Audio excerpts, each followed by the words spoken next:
was looking at our kids' vaccine schedule, and here's what we have here. We have diphtheria, tetanus, pertussis, polio, hemophilus influenza type B, hepatitis B, measles, mumps, rubella, varicella, with chickenpox, pneumococcal conjugate, meningococcal conjugate, rotavirus, and human papilloma virus. Those are the things you have to have. They had everything up until they're 5 years old. The next shot is when they're in middle school.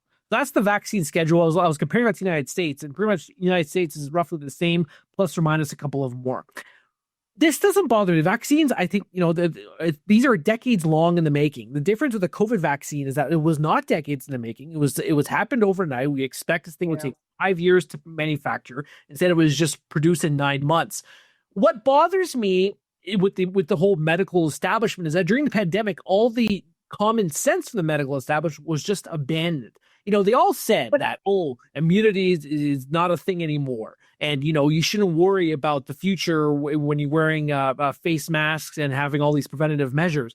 Lo and behold, a couple of years out of this pandemic, you're having all these different things returning and accelerating with fast and furious. We just had norovirus. Norovirus, that thing was on the decline up here. And then in the last couple of years, it's been skyrocketing. I read this article, I think it was in CBC. And now these doctors are talking about, now our immunological memories are fading because we were locked in and we were maxed up for however many of years. But who foisted upon this? Who recommended these policies? These very scientists who now warn about these very things. I remember the pandemic, we worried about, we questioned, what about immunity? Or what about in the future